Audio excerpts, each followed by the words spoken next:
How's it going, guys? And welcome back to yet another episode of Couch Coach Sports. I'm your boy Bjorn, and as always, joining us is Dean. Dean, how's it going, my brother? Oh, it's good, my G. Always good to have our chats, bro. It's back in the mix again, bro. With that, it's always good. It's always good. I mean, it's been an action-packed couple of past weeks of sports. I mean, the Premier League is winding down. I'll get into a conclusion. And talking about the Premier League, we've done a video on Man United, done a few on Man United recently, but I think let's go to the top of the table, to the big boys. Let's go to the mighty Arsenal. Just underneath the top, maybe, bro. Well, we're number one at the moment. Oh, Hopefully, Man City can drop points. We know that juggernaut never seems to drop points, especially at the end of the season. Hopefully, it can be our first Premier League title in 20 years. But anyway, talking about Arsenal, I think let's have a look at the 5 strikers Arsenal need to target next season. Mm-hmm. We've heard Fabrizio Romano, the transfer guru, he's mentioned that the Gunners are looking at signing a striker next season. And that's even despite the form of Kai Havertz. We've seen Kai Havertz, I think he scored 8 goals in his last 11 games. Yeah. Definitely becoming quite a fan favorite at the Gunners. I mean, there's even that Shakira remix of for him, that Samina, waka, 60 million down the drain. Kai Havertz scores again. So I think he's become quite a fan favorite with the Gunners recently. But I still think we probably do need a 20-plus goal season Premier League striker. Yeah, so I've got a few suggestions. Bro, what about the other one you guys signed that you were raving up all preseason, bro? The Mr. Jesus. What happened to him, bro? What's happened? Where is he now? Bro, I don't know. I told you, bro. I knew it was a flop, bro. I knew it. He just can't seem to score. He reminds me a lot of Darwin Nunez. He can do everything else in the game perfectly. He dribbles, he creates chaos, he creates chances for even for himself. Yeah. But just bagging those chances, finishing them, he's just, I don't know, he's got one of the poorest conversion rates in the league. I think it's about 7% or something. Bro, I think the worst is Darwin Nunez, second worst Jackson, and then Gabriel must be around there, bro. He must be around there. Yeah, so I think I know Arteta said in this past week that he has got no plans of selling Jesus, but you can't really always trust Arteta, and we've seen he's quite ruthless in the transfer market. Yeah, if he believes there's a better player or a change needs to be made, he'll definitely implement that change. And I think with the reported news of the Saudi clubs coming in for Jesus, I think there's quite an opportunity to make some money there. But I don't know, Jesus is one of those players that, I don't know, I still have hope for him. But at the situation that Arsenal are in now, we just need to be ruthless, and we need to just elevate our team consistently, keep elevating our team. We've got a very young team, so we need to keep elevating that side. And talking about elevating that side, I think we should have a little bit of a look at the 5 strikers Arsenal need to target next season. I think the striker market is quite good at the moment.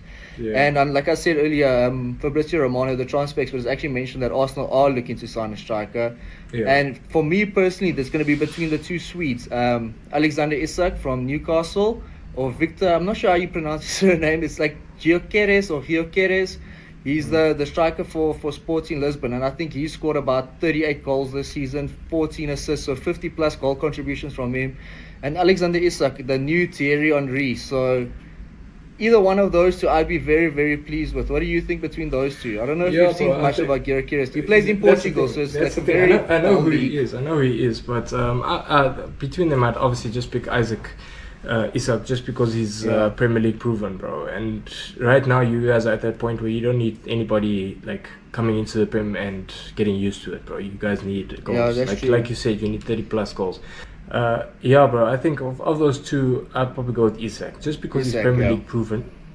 He's Premier League proven, and bro, he scores a lot of goals at Newcastle. And if you put it in if you look at chances, I reckon, bro, at the end of the season, you probably put it in the ballpark of about double the amount of chances that Newcastle give him. He'll probably get with you guys. Yeah, he's got one of the best conversion rates in the league, so he's definitely a quality striker. Exactly. So if you move that conversion rate to your guys, the chances you guys make, bro, he could be a monster for you guys. No, he definitely can be. I mean, all the top pundits have also been speaking so highly about him. And just the way he flows, I mean, like I mentioned earlier, he's very Thierry Henry-esque, the way he cuts in from the left and just slots the ball down the right. So he's a very, very good player. Also, he scores a wide variety of goals. I mean, he scores with the head, he scores left foot, right foot goals. A very, very good player. And I believe just before he signed for Newcastle, we were scouting him. We were very interested in him before. So, and if you've seen the transfer record with Arteta, if he's a player that he likes, he tends to always go back for him. He tries to stick with players that will fit the system. And like you mentioned as well, if we give him the amount of opportunities we create in our side, I think Odegaard's has created the most chances in the top 5 leagues, the top 5 European leagues this season. He's going to slot them away.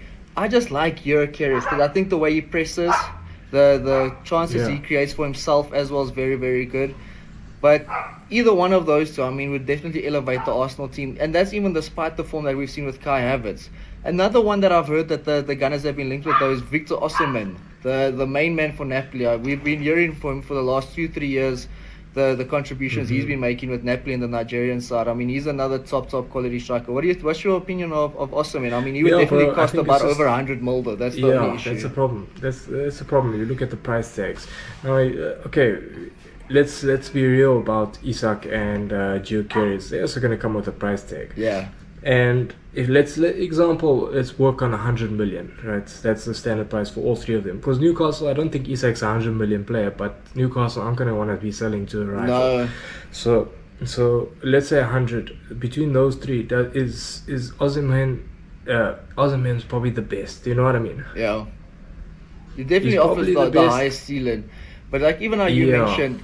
The only problem I see with the Isak situation is, and you mentioned it before, is that I doubt Newcastle are going to want to sell him. He's such an important player to their side. I don't think I've been hearing rumors that Bruno G is more likely to be sold. Another player that Arsenal's actually been are interested in for next season.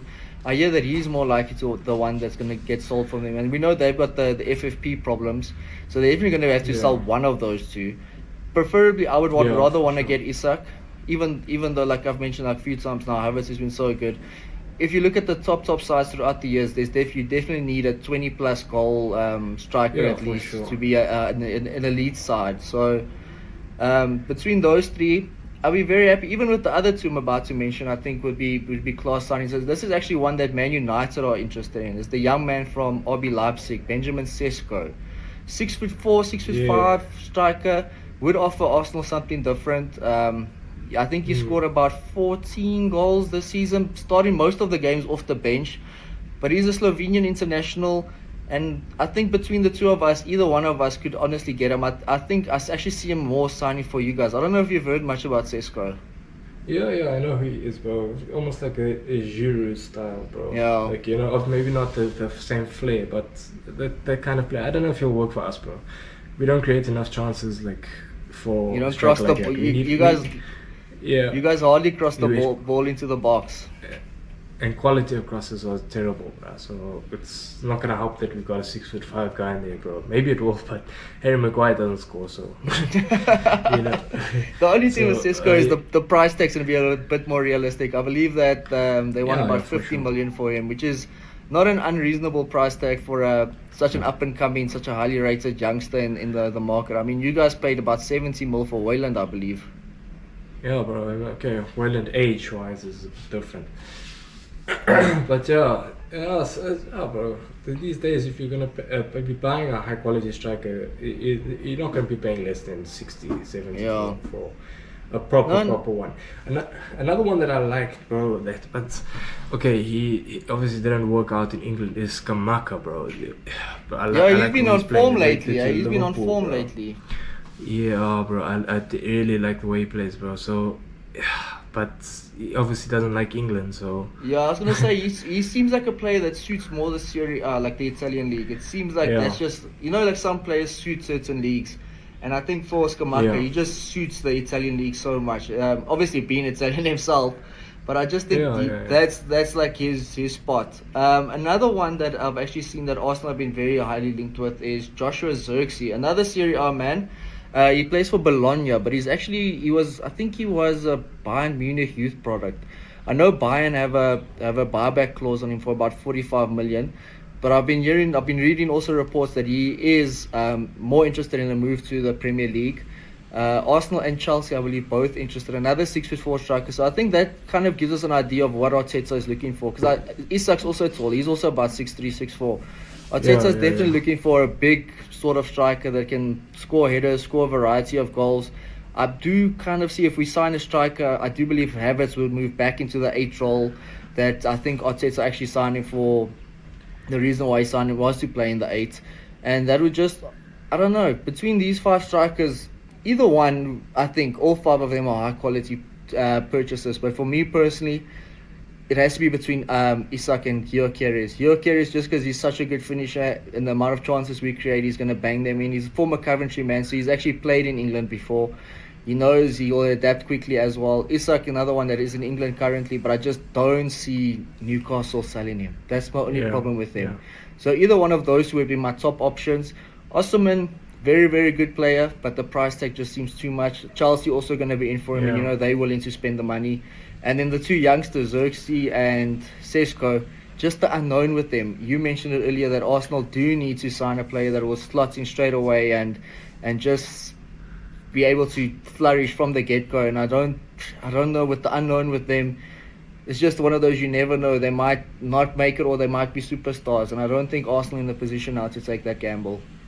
Yeah, but you guys can't. You need someone who's coming through and scoring those goals, especially when I take a next step up, bro. It's so close. It's so close. If you had a guy now like scoring like Haaland, bro, the league would have been over about 4 weeks ago. You know. Yeah, no, that's true. And if we want to compete with Man City, that's what you're going to need to do. You're going to bring in a Haaland-esque type of player. Yeah, for sure. But anyway, guys, thank you so much for joining us again. Please leave down in the comments below your options, your choices. Maybe you guys have someone different than us. I know Viktor Boniface, the guy from Bayer Leverkusen, has also been another name mentioned. So please leave it down in the comments below. Give us your suggestions. Don't forget to like. Don't forget to hit the subscribe button. And until next time, peace.